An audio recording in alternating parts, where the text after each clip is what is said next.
Filosofi KHD Universitas Dewantoro pendidikan adalah menuntun anak. Ya, di sini kita tahu bahwa tugas seorang guru adalah mendidik dan menuntun anak sesuai dengan kodrat alam dan kodrat zamannya. Yang dibiasakan adalah di dalam menerapkan filosofi dan semboyan tersebut harus dimulai dari pendidik itu sendiri dengan mencontohkan hal-hal baik sehingga kebenaran menjadi teladan bagi mereka dengan memulai hal-hal yang kecil tapi sangat berpengaruh terhadap kebiasaan anak. Ini misalnya berkata sopan, mengucapkan salam saat bertemu dan berpisah, mengucapkan terima kasih pada saat menerima sesuatu. Dengan mencontohkan hal tersebut, ini maka kita akan membawa anak untuk menumbuhkan budi pekerti yang baik. Di sini jadi kita sebagai guru itu dapat jadi sebagai role model bagi anak-anak didik kita sehingga mereka bisa melihat langsung dari perilaku yang telah kita lakukan.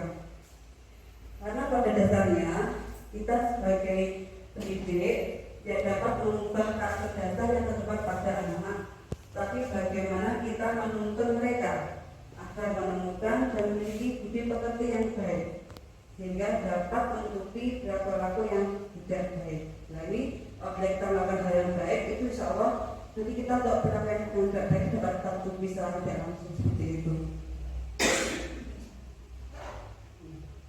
Jadi ada paradigma baru. Jadi pembelajaran paradigma baru ini memastikan praktek pembelajaran yang pada murid. Jadi sehingga ini kita dalam mendidik anak itu harus berpusat pada anak didik kita yang diutamakan, yang mana setiap murid belajar sesuai dengan kebutuhan dan tahap perkembangannya. Pembelajaran paradigma baru dilakukan melalui kegiatan pembelajaran di dalam kelas atau intrakurikuler dan di luar kelas kurikuler dan ekstrakurikuler. Ini berikutnya adalah budaya positif. Budaya positif adalah suatu kebiasaan yang bernilai positif. Kata dari budaya positif berarti kegiatan yang baik ya, karena budaya positif itu dalamnya ini mengandung sejumlah kegiatan yang mampu menumbuhkan karakter murid. Nah, ini budaya positif perlu dibangun ini di suatu kelas. Jadi sebanyak sejak dini ini anak bisa kita biasakan hal-hal yang baik mulai dari kelas 1 sampai nanti kelas 6. Nah, selain itu juga nanti kita juga membutuhkan stakeholder yang ada di sekolah kita, contohnya dari komite ataupun dari wali murid. Sebagai seorang guru, ini tentu memiliki peran yang besar dalam mewujudkan disiplin positif, ini baik dalam kelas maupun di lingkungan sekolah. Jadi dalam lingkungan sekolah, ini untuk Bapak Guru ini dapat menerapkan budaya positif seperti kerjasama dengan rekan sejawat. Jadi kalau kita memiliki suatu kegiatan peran ya suatu kegiatan itu kita bisa bekerja sama dengan teman kita dalam satu sekolah itu. Gitu. Kemudian berinteraksi secara akrab dengan peserta didik. Ini juga kita dengan didik itu kita sebagai diskurs sebagai orang tua juga berdidik, sehingga kita harus bisa berinteraksi dengan baik dengan mereka, dengan didik kita. Kemudian menerapkan sikap disiplin dan bertanggung jawab serta menjadi teladan bagi peserta didik. Jaga hubungan kelas, tentunya itu sudah merupakan pembangun komunikasi yang ini yang melalui komunikasi serta adanya keyakinan yang diakini baik dan positif. Contohnya kita bisa melakukan begitu. Contohnya kesepakatan kelas. Jadi kita di sekolah itu dengan anak-anak membuat kesepakatan kelas. Jadi nanti anak-anak jadi jangan cepat menentukan itu apa saja yang kita kesepakatan tersebut. Sehingga apabila nanti anak-anak itu tidak melaksanakannya, kita sudah tahu nanti apa konsekuensinya seperti itu. Ya. Dan ini contoh program positif yang dilakukan di sekolah ini ya. Contohnya dilaksanakan di sekolah kita itu adalah ini satu anak yatim dan apa yang dilaksanakan pada bulan Suron ya. Itu untuk presidennya kita. Berikutnya istighosah kita laksanakan setiap hari Jumat itu rutin ya. Ini alhamdulillah. Kemudian Jumat amal, Jumat bersih dan gotong royong menuju orang yang sakit juga kita laksanakan untuk menunjukkan karakter yang baik pada siswa. Itu contohnya seperti itu contohnya. Berikutnya disiplin positif. Ini kita membaik ya. Dari kata disiplin positif kita mengertikan berarti hal yang disiplin yang wajib kita laksanakan yang bersifat baik gitu ya. Ini salah satunya bentuknya budaya positif tadi. Ini salah satu bentuk dari budaya itu adalah disiplin positif. Nah ini merupakan cara penerapan disiplin tanpa kekerasan dan ancaman yang dalam prakteknya melibatkan komunikasi tentang perilaku yang efektif antara orang tua dan anak. Ini ya, komunikasi ini kita perlu komunikasi dengan orang tua wali murid, orang tua siswa atau wali murid ya, sehingga segala sesuatu tentang sesuatu tersebut dapat kita diskusikan dengan orang tua siswa. Mungkin perilakunya di rumah bagaimana. Berikutnya, ini mengajarkan anak untuk lebih bertanggung jawab dan menumbuhkan kesadaran diri berdasarkan nilai-nilai kebajikan. Jadi lebih ke arah disiplin diri yang dapat mengontrol diri dalam melakukan segala tindakan. Nah, ini untuk disiplin positif itu merupakan kepatuhan terhadap aturan yang tumbuh dari kesadaran diri sendiri melalui pelatihan yang terus-menerus sehingga tumbuh kepribadian yang berkarakter positif. Itu ya, itu yang disiplin positif. Jadi yang keyakinan kelas ini sama dengan kesepakatan kelas seperti itu. Jadi dengan kita membuat keyakinan untuk kesepakatan kelas itu juga bisa mewujudkan disiplin yang ada pada diri siswa. Jadi mereka akan lebih bertanggung jawab terhadap kesepakatan yang telah dibuat bersama. Ini biasanya nanti anak-anak membuat itu ditempel di kelas itu di Bapak Ibu ya. Itu berarti ya, coba apa ya? Oh itu ya. Ini contohnya seperti ya sekolah kelas ini jika datang terlambat atau tidak ada dendanya seperti itu. Terus dari kesepakatan kali ini diusahakan nanti untuk untuk masing-masing kelas itu kita membuat kesepakatan kelas antara siswa dengan guru. Nanti yang membuat itu bisa tersendiri, sehingga mereka apabila melanggarnya mereka akan tahu konsekuensinya seperti apa gitu. Kemudian ya yang kelas ini berupa proposal yang mudah diingat, dipahami dan harus diterapkan dalam lingkungan sekolah. Ini untuk pelanggannya tadi ini tidak hukuman, tapi lebih bersifat berat konsekuensinya apa. Ini contoh dari pembentukan keyakinan kelas, ya. Katanya anak sendiri yang membuat, kemudian nanti mereka sendiri juga yang menerapkan seperti itu. Ini motivasi perilaku manusia. Nah ini kita tahu bahwa segala sesuatu yang kita lakukan itu ada motivasinya atau semangatnya. Biasanya untuk menghindari keternyamanan atau hukuman, untuk mendapatkan penghargaan atau imbalan dan seterusnya.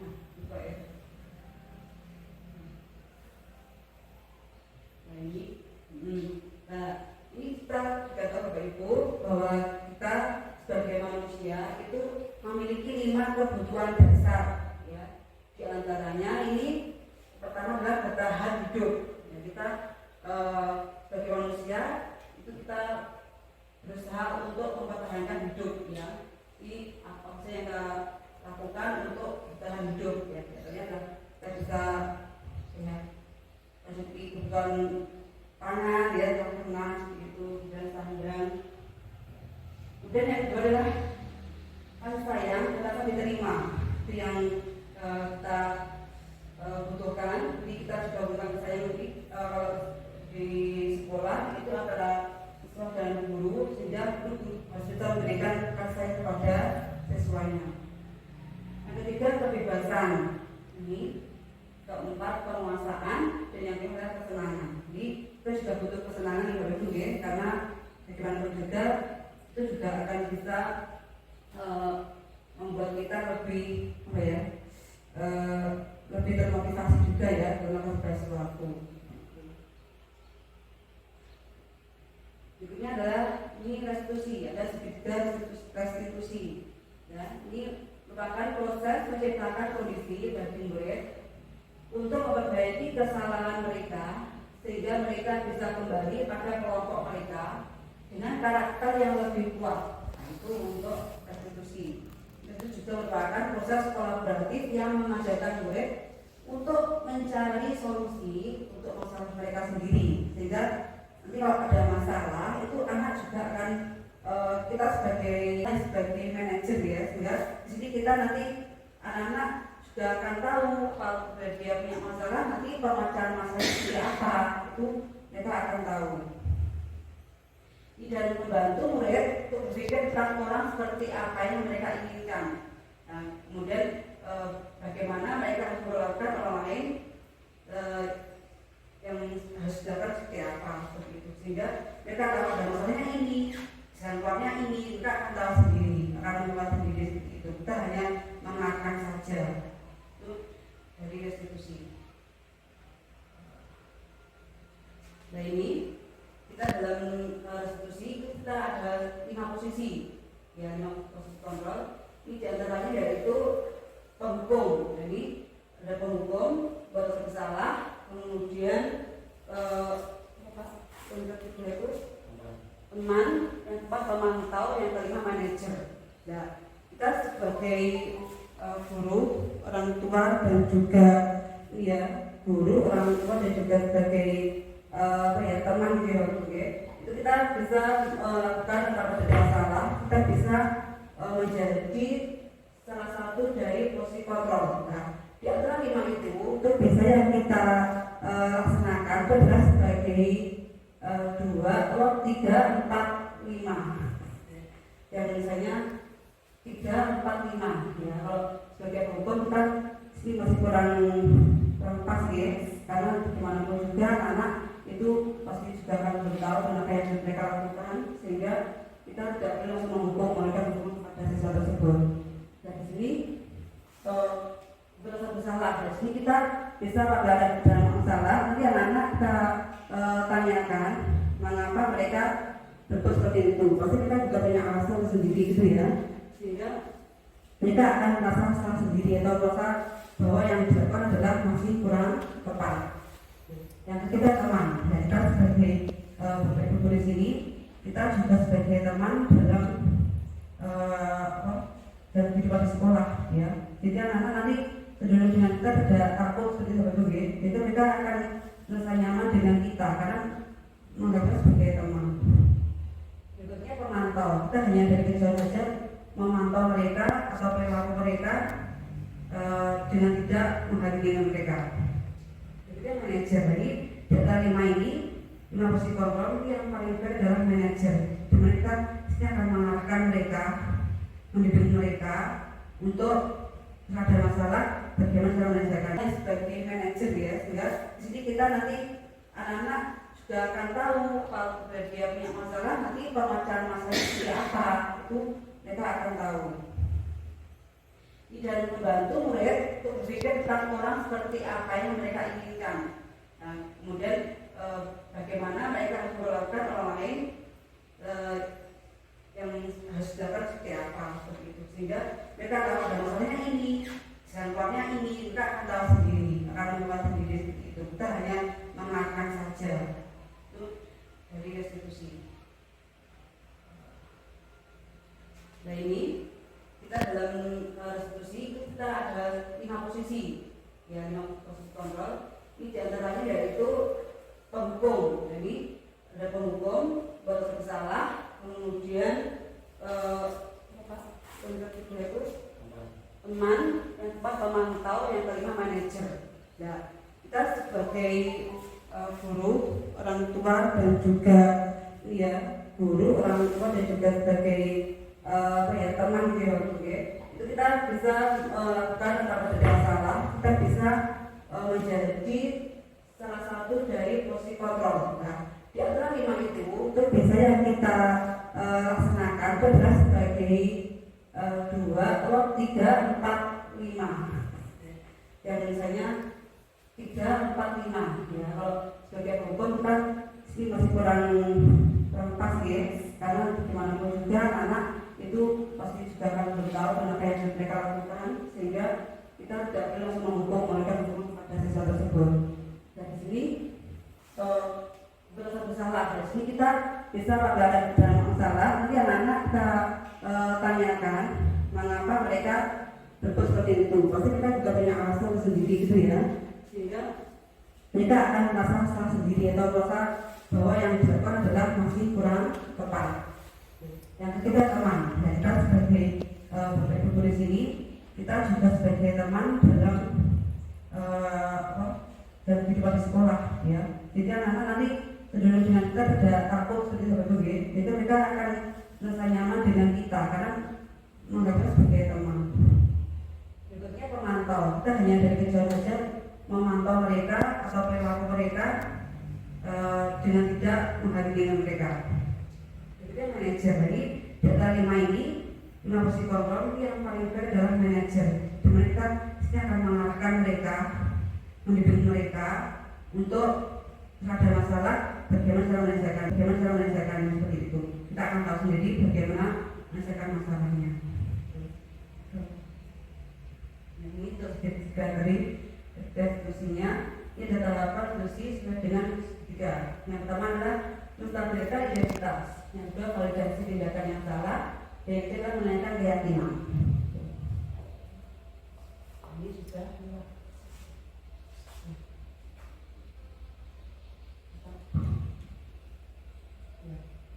ini tadi jadi Bapak Ibu yang dapat saya sampaikan dari budaya positif. Mungkin ada yang ditanyakan.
tidak ya?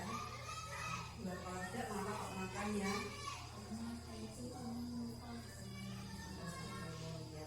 Apakah kalian tahu keyakinan kelas kalian? Apa kaitannya? Iya, saling menghormati antar teman, tidak boleh iya. Apakah kalian bersedia setelah ini apa yang kamu lakukan Gale? Dan berjanji bagaimana? Iya, sudah tahu ya. Jadi itu kaitan kelasnya dapat sebaik ada sahabat baik. Gimana Nova? Sudah? Nanti dapat dari mau bisa dimakan itu ya. Terima kasih. Nanti harapkan kalian setelah ini pertemuan lebih baik.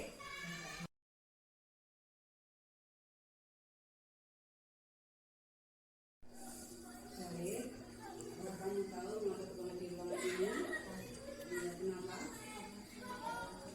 Iya, jadi tadi pagi kamu datang ke sekolah itu terlambat. Mengapa kamu bilang terlambat? Iya, kamu bilang pergi. Mengapa kamu terlalu pagi?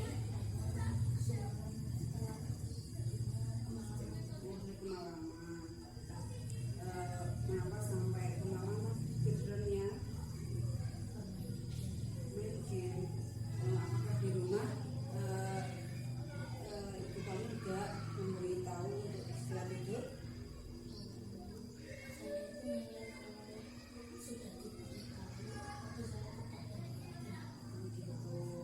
Apakah kamu tahu kalau kamu pergi bangunnya terlambat itu kerjanya apa?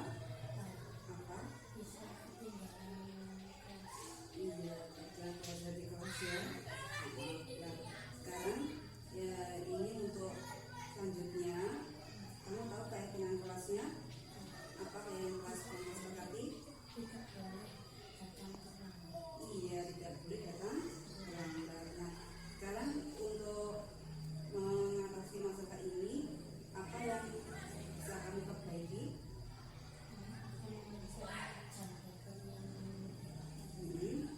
Agar apa?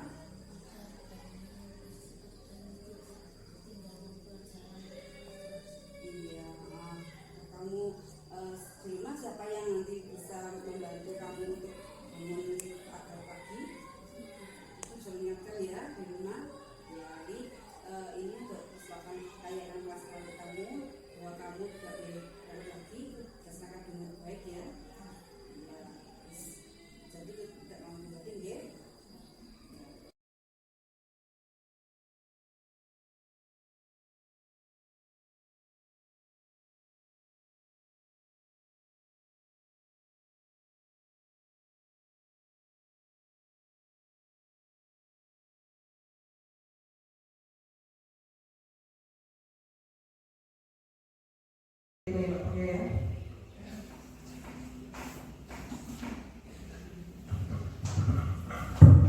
Ya, terima kasih atas materi yang telah disampaikan